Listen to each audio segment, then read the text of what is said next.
In this movie, we're going to take a look at the enumeration column type.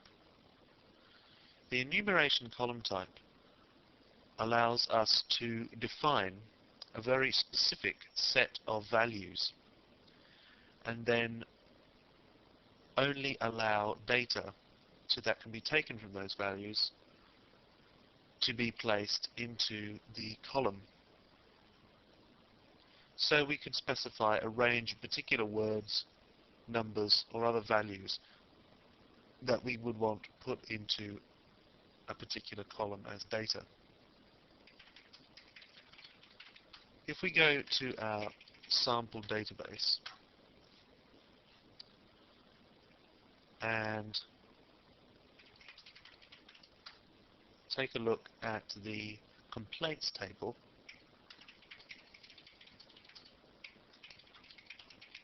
we're going to take a look at the columns in the complaints table. Now, I created a column called Rage, which is to specify how angry a customer was when they phoned up to complain about our fictitious toy shop. The way that Rage is represented is by a tiny integer. So let's say that's a scale of 1 to 10, which we can use within our tinyInt column type. If, however, we wanted to use a different means of measuring a customer's anger, then we could specify, using an enumeration column type, a set of words that would describe how angry the customer was. Let's take a look at an example of doing just that. Let's alter the complaints table and change the Rage column to the kind of enumeration column we've just been speaking about. So, with the alter table syntax, we have to type the name of the column twice, unless we want to change the column Rage from Rage to something else. In this case, we don't. And we use the enum column type, which stands for enumeration. Straight after that, within brackets, we put all the different values that we want to include within the enumeration. At the lowest end, the customer is polite, then aggrieved, irate, furious, abusive.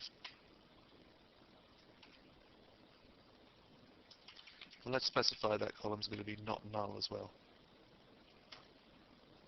So we've changed our complaints table. There's no data in there as yet, so let's try and insert some data into our complaints table.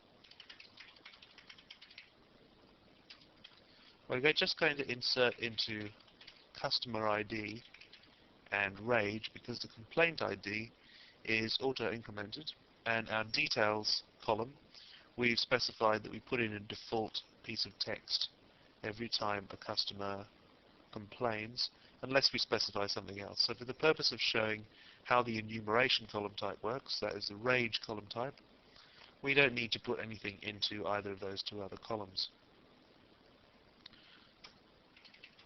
So we're specifying here customer ID, let's say customer ID is 1, and the customer is irate. Now irate is one of the values that we specified when we altered the table complaints to reflect the change of Rage's column type. So let's see how that works, having just added that value into the table data. As we can see, the Rage column reflects the change that we requested, and the string RIATE was successfully added. Let's try another insert statement, which shows another way that we can use the enumeration column type.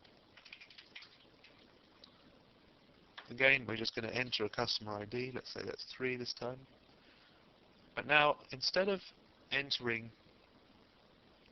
a particular word from the enumeration list, let's just enter an integer into the range column.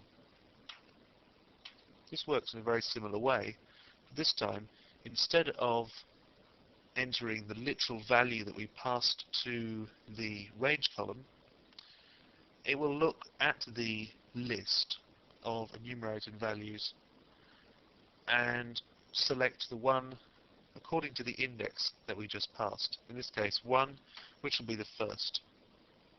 If you take a look at the list there, the first word we added to the range column was polite. So now if we take a look with a select query at our complaints table, as we can see, the number 1 was interpreted as the first value that we specified as part of the enumerated columns list of valid values, which is polite. However, if we try to insert into the complaints table any value into the range column, we try and put into the range column any value other than the ones we've specified. Let's say that we wanted to say our customer's happy. When we come to run a select query and check whether our data has gone in, we'll see that even though MySQL reported that the query was okay and entered some data into the table, no data was entered into the range column. That's because when an enumerated column receives any data other than the list of valid variables that we specified when the column was created, or altered in this case, it will simply leave the column empty. In our next movie, we're going to look at a very similar kind of column that works in a similar way but with a slight twist. That's the set column.